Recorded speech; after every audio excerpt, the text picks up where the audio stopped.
Hello students, welcome to the class. तो student, आज हम एक नया चैप्टर स्टार्ट करने वाले हैं जिसका नाम है सीक्वेंस एंड सीरीज। तो ये सीक्वेंस एंड सीरीज इसका जो थ्योरी है, थ्योरी पार्ट 1 है। ओके, तो स्टूडेंट मैं आपको बता दे रहा हूँ कि आज की लेक्चर में हम क्या क्या बताएंगे आपको। तो सबसे पहले हम उस पर बात कर लेते हैं। तो सबसे पहले हम आपको सीक्वेंस एंड सीरीज की डेफिनेशन बताएंगे कि सीक्वेंस हम किसे कहते हैं, सीरीज किसे कहते हैं, सीक्वेंस एंड सीरीज में डिफरेंट क्या होता है। फिर हम आपको एपी मीन्स अरिथमेटिक प्रोग्रेशन, जिसे समांतर श्रेणी बोलते हैं, अरिथमेटिक मीन जिसे हम समांतर माध्य जिसे हम शॉर्ट फॉर्म में एएम से रिप्रेजेंट करते हैं। फिर हम आपको ज्योमेट्रिक प्रोग्रेशन के बारे में बताएंगे। तो आज के जो क्लास का जो मेन मोटिव रहेगा वो arithmetic progression, sequence and series की जो डेफिनेशन है, इन दोनों में डिफरेंट क्या है, अरिथमेटिक प्रोग्रेशन से रिलेटेड प्रॉपर्टीज और फॉर्मूले। फिर हम अरिथमेटिक मीन के बारे में बताएंगे।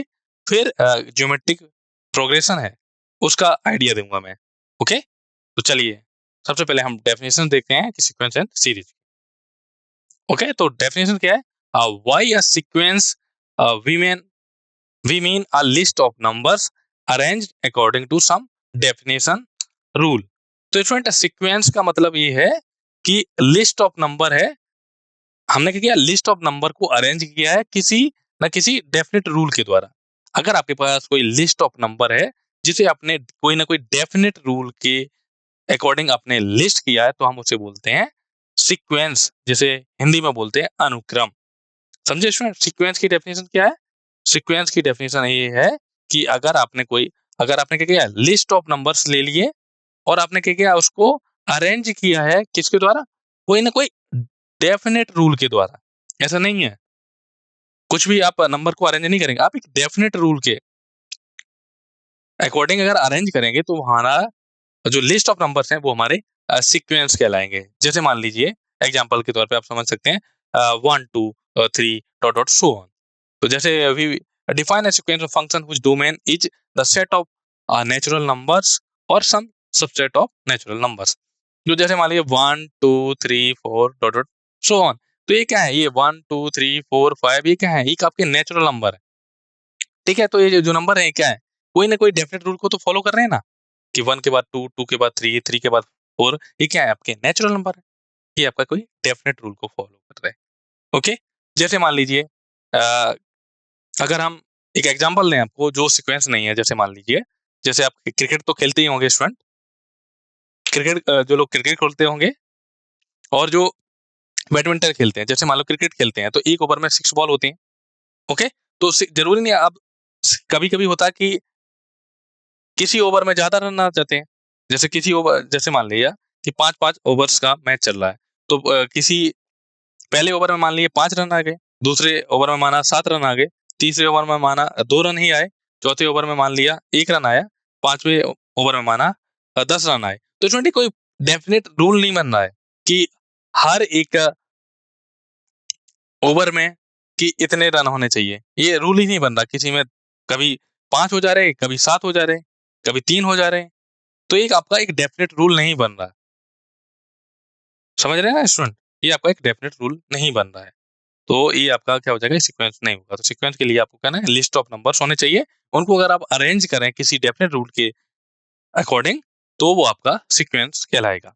तो अगर हमने मान लिया ये जो सीक्वेंस लिस्ट ऑफ नंबर्स हैं A1 A2 dot dot AN, इन्हें हम मान लिया कि इनको एक डेफिनेट रूल के अकॉर्डिंग लिस्ट किया गया है। तो if A1 A2 A3 dot dot AN है तो एक अनुक्रम है, अनुक्रम इस सीक्वेंस को बोलते हैं। तो अगर आप A1 जितने भी आपके सीक्वेंस के जो टर्म्स हैं, लिस्ट ऑफ नंबर्स हैं, इनको अगर आप ऐड करेंगे तो आपको क्या मिलेगा, इस एक्सप्रेशन को क्या बोलेंगे हम, इस एक्सप्रेशन को हम बोलेंगे, एक्सप्रेशन को हिंदी में बोलते हैं स्टूडेंट व्यंजक। ओके,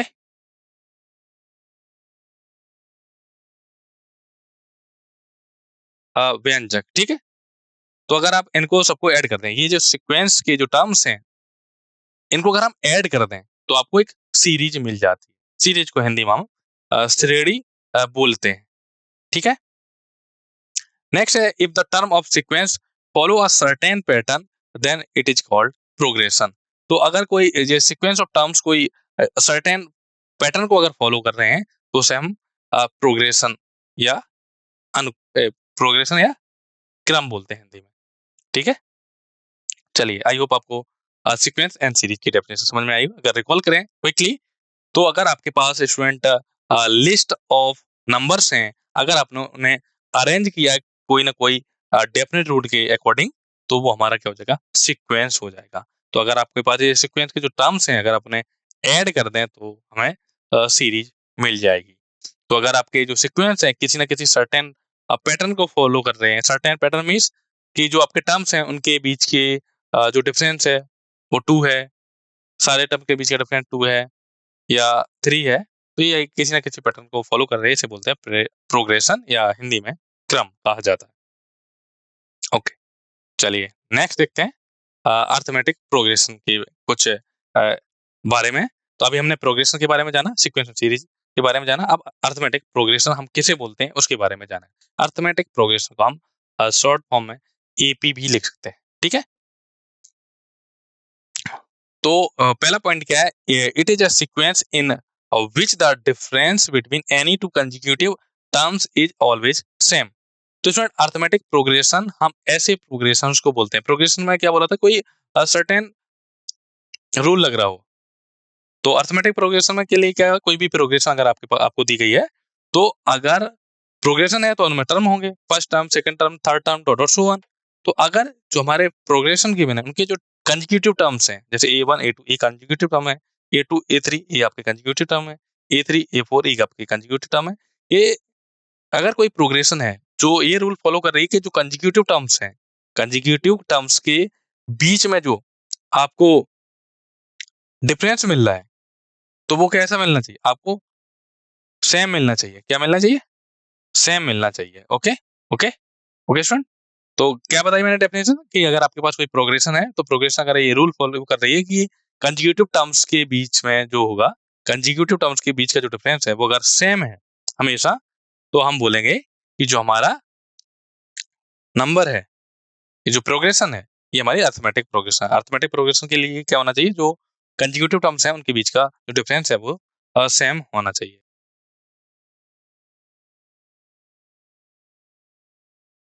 नेक्स्ट ये है कि मान लिया कोई हमारे पास अर्थमेटिक प्रोग्रेशन है, तो अगर हम general form of arithmetic progression लिखें तो क्या हो जाएगा, a comma a plus d comma a plus 2d comma a plus 3d dot dot so on.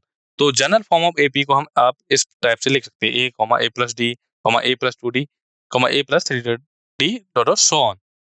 तो आप क्रॉस चेक भी कर सकते हैं कि ये जो एपी है, ये जो आपको प्रोग्रेशन के बिना एपी है या नहीं है। तो आप कंसेक्यूटिव टर्म के बीच का डिफरेंस देखें, A and A plus D के बीच का डिफरेंस क्या है, ए प्लस डी में से ए को हटा देंगे, क्या मिलेगा, डी। अब आप इस टर्म एंड इस टर्म के बीच के डिफरेंस देखेंगे, तो ए प्लस 2d में से ए प्लस डी घटा देंगे तो आपको मिलेगा डी। तो आप देख सकते हैं कंसेक्यूटिव टर्म्स के बीच का जो कॉमन डिफरेंस है वो क्या है, डी है। ए को हम बोलेंगे फर्स्ट टर्म, डी को बोलेंगे कॉमन डिफरेंस। ओके, तो अगर आपको कोई पैटर्न दिख रहा है, कोई आपको अर्थमेटिक प्रोग्रेशन गिवन है, तो स्टूडेंट हम उसका nth टर्म भी फाइंड कर सकते हैं with the help of formula. तो nth term of arithmetic progression को हम डिनोट करते हैं t n, t suffix n से। तो टी सफिक्स एन से डिनोट करते हैं, तो इक्वल टू क्या होता है, a plus N minus 1 into d. तो ए आपका फर्स्ट टर्म होता है और डी आपका कॉमन डिफरेंस होता है। तो स्टूडेंट आपको कोई बोला गया कि अर्थमेटिक प्रोग्रेशन है और उसको आपका पहला पद दे दिया गया और कॉमन डिफरेंस दे दिया गया, तो आप nth टर्म भी बता सकते हैं with the help of formula T suffix N equal to A plus N minus 1 T. Okay, चलिए तो कॉमन डिफरेंस कैसे फाइंड करेंगे ये भी हम बता देते हैं। अगर आपको अर्थमेटिक प्रोग्रेशन गिवन है तो उसका कॉमन डिफरेंस कैसे फाइंड करेंगे, आप क्या करेंगे, D equal to T N minus 1। तो ये क्या करें, D equal to T N minus 1 means consecutive terms के बीच का डिफरेंस कॉमन होगा, जो कॉमन डिफरेंस है वो डी। ठीक है, अगर स्टूडेंट आपको तो क्या करना है, यहाँ पर क्या था, फर्स्ट टर्म दिया गया आपको, कॉमन डिफरेंस दिया गया, तो आप nth टर्म फाइंड कर सकते हैं। अगर स्टूडेंट आपको लास्ट टर्म दिया गया हो और कॉमन डिफरेंस दिया गया हो, तो आप फर्स्ट टर्म भी फाइंड कर सकते हैं। यहाँ क्या था, जैसे आपको फर्स्ट टर्म दिया गया है, कॉमन डिफरेंस दिया गया है, तो आपने n टर्म लिख दिया, ये आपने n टर्म लिख दिया। अब बात है कि अगर आपको n टर्म दिया जाए और कॉमन डिफरेंस दिया जाए तो आप फर्स्ट टर्म फाइंड कर सकते हैं। तो टी एन इक्वल टू क्या हो जाएगा, l for last term minus का n minus one into t, l क्या आपका लास्ट टर्म।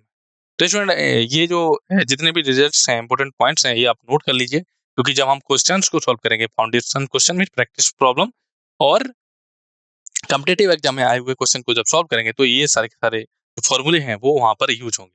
तो आपको इन्हें अपनी कॉपी में नोट कर लेना है अच्छे से। ओके, फिर बात आती है कि अगर आपके पास कोई अरिथमेटिक प्रोग्रेशन है, तो अरिथमेटिक प्रोग्रेशन में जो नंबर ऑफ टर्म्स अगर फाइनाइट है n है, तो उसका सम कैसे फाइंड करेंगे, सम ऑफ फर्स्ट n टर्म्स। तो जैसे हम s सफिक्स n से डिनोट करते हैं, तो ऐसे n इक्वल टू होता है n बाई 2 टाइम्स ब्रैकेट लगाएंगे 2a plus n minus one into T, जहाँ पर a आपका फर्स्ट टर्म है, t आपका कॉमन डिफरेंस है। तो अगर स्टूडेंट इस टाइप से भी लिख सकते हैं n by 2 into a plus l, l आपका लास्ट टर्म। ओके, नेक्स्ट है if sum of n terms is Sn, तो nth टर्म क्या होगा, अगर स्टूडेंट आपको sum of nth term given है अरिथमेटिक प्रोग्रेशन का और आपसे nth टर्म पूछा जाए, तो nth टर्म कैसे निकालेंगे आप, tn इक्वल टू हो जाएगा sn माइनस 1, या आप लिख सकते हैं tn equal to 1 by 2 times tn minus 1 plus tn plus k, और जो k की वैल्यू है वो स्ट्रिक्टली लेस देन n होनी चाहिए। ओके, चलिए नेक्स्ट देखते हैं, कुछ इंपॉर्टेंट नोट देखते हैं। तो इंपॉर्टेंट नोट क्या है कि any three number in AP can be taken as a minus d a comma a plus d. तो स्टूडेंट ये क्या है इंपॉर्टेंट, ये जो नोट है इसे आपको कॉपी में लिखना चाहिए, क्योंकि जब हम क्वेश्चन सॉल्व करेंगे तो उसमें क्या होगा, आपको बोल दिया जाएगा कि कोई जी एपी है, अरिथमेटिक प्रोग्रेशन है, उसका थ्री टर्म का सम दे दिया जाएगा, बोल दिया जाएगा फर्स्ट थ्री टर्म का सम ये इतना है और फर्स्ट थ्री टर्म का प्रोडक्ट इतना है, तो आपको first term and second term, first term common difference and term find करने के लिए पूछा जा सकता है। तो उस केस में क्या करेंगे, उस केस में आप क्या करेंगे, जब भी आपको बोला जाए कि तीन ऐसे टर्म टेक कीजिए जो कि अरिथमेटिक प्रोग्रेशन में हो, तो आप हमेशा क्या चूज करेंगे, a minus d a comma a plus d. ये इसलिए चूज करेंगे, ये ऐसा क्यों चूज करेंगे, जब हम क्वेश्चन सॉल्व करेंगे तब आपको हम क्रॉस चेक करके बताएंगे कि हम अगर हमसे बोला जाए या किसी से भी पूछा जाए कि फर्स्ट थ्री टर्म को अगर टेक करना है एपी के, तो आप हमेशा a minus d a comma a plus d choose करें। तो इसका यूज हम आने वाले जब हम क्वेश्चन सॉल्व करेंगे उसमें आपको बताया जाएगा। नेक्स्ट है कि अगर आपको बोला जाए कि four numbers choose any four numbers in AP, तो उनको लिखेंगे a minus three d a minus d a plus d a plus three d. और अगर आपको बोला जाए कि any five numbers in an AP can be written as a minus two d a minus d a plus d a plus two d. Okay, और अगर आपसे बोला जाए कि थ्री नंबर्स हैं ए बी सी, और ये बोला जाए कि ये नंबर्स आपके अरिथमेटिक प्रोग्रेशन में है, तो आप अगर आपसे बोला जाए कि A B C arithmetic progression में है, तो इसके लिए क्या कंडीशन होगी कि टू बी इक्वल टू हो जाएगा ए प्लस सी। तो अगर तीन नंबर अरिथमेटिक प्रोग्रेशन में होंगे तो सेकंड नंबर का two times equal to two b equal to A plus c हो जाएगा। जैसे ए बी सी अगर अरिथमेटिक प्रोग्रेशन में है तो क्या क्या कंडीशन सेटिस्फाई करेंगे, two b equal to A plus c. Okay, अब हम इम्पोर्टेंट रिजल्ट ऑन एपी में देख लेते हैं। तो इम्पोर्टेंट रिजल्ट ऑन एपी क्या है कि इन अ फाइनाइट एपी, अब बात आती है यहाँ पर बड़ी यूज हुआ है फाइनाइट एपी। तो स्टूडेंट ऐसी अरिथमेटिक प्रोग्रेशन जिसमें नंबर ऑफ टर्म्स क्या हो, फाइनाइट हो, उन्हें हम फाइनाइट अरिथमेटिक प्रोग्रेशन बोलते हैं। तो progression finite progression infinite progression, तो कोई भी प्रोग्रेशन जिसमें नंबर ऑफ टर्म्स अगर फाइनाइट है तो finite progression, otherwise infinite progression. तो यहाँ पर वर्ड यूज हुआ है इनफाइनाइट अरिथमेटिक प्रोग्रेशन। तो मतलब जो हमारी समांतर श्रेणी है उसमें जो नंबर्स ऑफ टर्म्स हैं वो कितने हैं, फाइनाइट है। तो इन अ फाइनाइट अरिथमेटिक प्रोग्रेशन, तो A1 A2 dot dot En ये क्या है आपके टर्म्स हैं। The sum of the terms equidistance from the beginning and end is always same and equal to the sum of first and last term. That is a1 plus an equal to क्या हो जाएगा ak plus an minus bracket k minus 1 for all k equal to 1 2 3 dot n minus 1. तो इसमें important result ये कह रहा है कि अगर आपके पास कोई फाइनाइट अर्थमेटिक प्रोग्रेशन है, मीन जिसके ऐसी प्रोग्रेशन जिसमें ऐसी अर्थमेटिक प्रोग्रेशन जिसमें नंबर ऑफ टर्म क्या है फाइनाइट है, तो आप पहले टर्म और लास्ट टर्म का अगर एडिशन करें, क्या करें, पहले टर्म और लास्ट टर्म का एडिशन करें तो वो किसके इक्वल होगा, वो आपका इक्वल होगा a k plus a n minus k minus 1 और for all k equal to 1 2 3 dot so on. जो आपका फर्स्ट टर्म है और जो लास्ट टर्म है उनका अगर सम लें तो वो पहले और ये क्या गिवन है कि स्टार्टिंग और एंड में क्या होना चाहिए, beginning and end is always same and the equal of sum of the first and last term. ये बोला गया है. यहाँ पर देखेंगे sum of the terms equidistant from the beginning.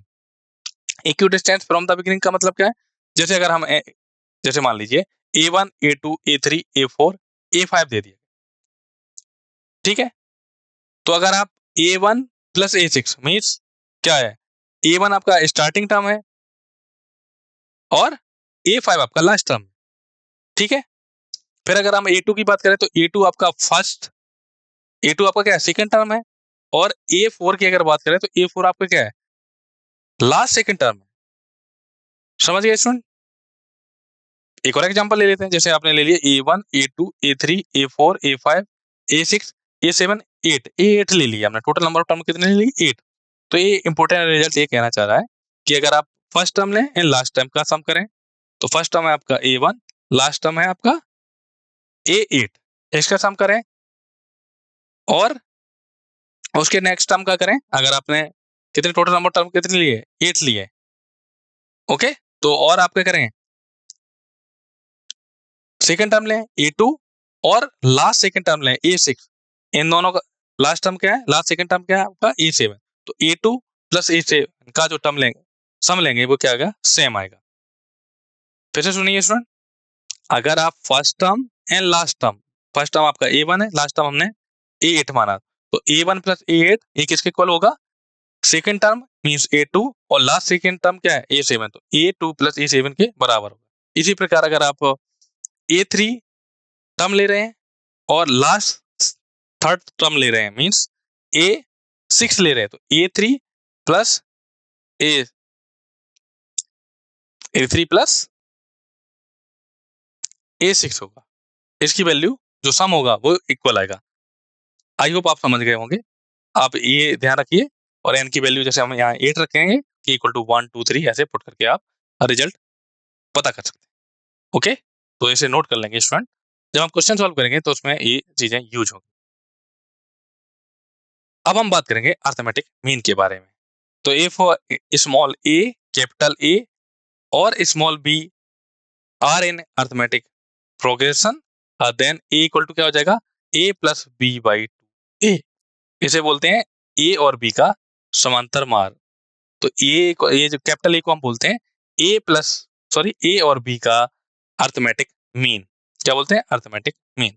Next है कि अगर small a a1 a2 dot dot an b are an arithmetic progression, then a1 a2 dot dot an क्या होंगे, देन क्या हो जाएगा a1 small a1 small a a1 a2 dot dot an b are an arithmetic progression, then a1 a2 dot dot an are the n arithmetic mean between a and b. तो ये क्या हो जाएंगे a1 a2 dot an क्या है, ये n arithmetic mean है a और b के बीच में n अर्थमेटिक मीन है. अर्थमेटिक मीन को हम हिंदी में समांतर माध्य बोलते हैं. The nth arithmetic mean a1 a2 dot dot an between a and b are given by formula a suffix r equal to a plus r times b minus a divided by n plus 1 for all r belongs to 1 to n. Okay, next point है कि sum of n arithmetic means inserted between a and b is n times a, that is a1 plus a2 plus a3 dot dot an equal to n times a plus b by 2. Important note क्या है कि the arithmetic mean of n numbers a1 a2 dot dot an is given by arithmetic mean equal to a1 plus a2 plus a3 dot dot plus an divided by n. Okay, तो ये हो गया arithmetic mean. तो student I hope आपको arithmetic mean के बारे में समझ में आया होगा. ओके, चलिए हम आपको कुछ आइडिया दे देते हैं ज्योमेट्रिक प्रोग्रेशन का. ओके, फिर हम अर्थमेटिक ज्योमेट्रिक प्रोग्रेशन के जो इंपॉर्टेंट टॉपिक्स हैं उन्हें हम आने वाले लेक्चर्स में सॉल्व करेंगे. तो ज्योमेट्रिक प्रोग्रेशन क्या होता है कि it is a sequence in which the ratio of any two consecutive terms is always same. तो ज्योमेट्रिक प्रोग्रेशन हम ऐसी प्रोग्रेशन को बोलते हैं जिनकी जो कंसेक्यूटिव टर्म्स के बीच का जो रेशियो है वो हमेशा सेम आए, तो हम ज्योमेट्रिक प्रोग्रेशन, ऐसी प्रोग्रेशन को ज्योमेट्रिक प्रोग्रेशन बोलते हैं. ओके, ज्योमेट्रिक प्रोग्रेशन को शॉर्ट फॉर्म में जीपी लिख सकते हैं और हिंदी में गुणोत्तर श्रेणी बोला जाता है. और इसके जो टर्म होते हैं ए कॉमा ए आर उसका डॉट डॉट के फॉर्म में दर्शाया जाता है. ए आपका फर्स्ट टर्म होता है, आर आपका कॉमन रेशियो होता है, एन टर्म ऑफ जीपी होता है T N equal to A R की power N minus one. Last the N term from end होता है T N dash equal to one upon L upon R की power N minus one. L आपका last term. अगर आपसे बोला जाए कि nth टर्म्स का सम, तो एस एन इक्वल टू होता है a times one minus r की power n divide by one minus r, जहां पर आर की वैल्यू वन के बराबर नहीं हो सकती और आर की वैल्यू अगर वन है तो एन टाइम्स हो जाएगा. If modulus of r is less than one, तो a sum of infinite GP s infinity equal to होता है a upon one minus r. तो स्टूडेंट ज्योमेट्रिक प्रोग्रेशन से रिलेटेड हम आपको आने वाले लेक्चर में बताएंगे. तो स्टूडेंट आज के लेक्चर को हम यहीं पर समाप्त करते हैं. नेक्स्ट लेक्चर में सीक्वेंस एंड सीरीज में हम geometric progression and harmonic progression के बारे में समझेंगे. तो स्टूडेंट आज के लेक्चर को हम यहीं पर समाप्त करते हैं. मिलते हैं स्टूडेंट नेक्स्ट लेक्चर में. तब तक के लिए थैंक यू स्टूडेंट.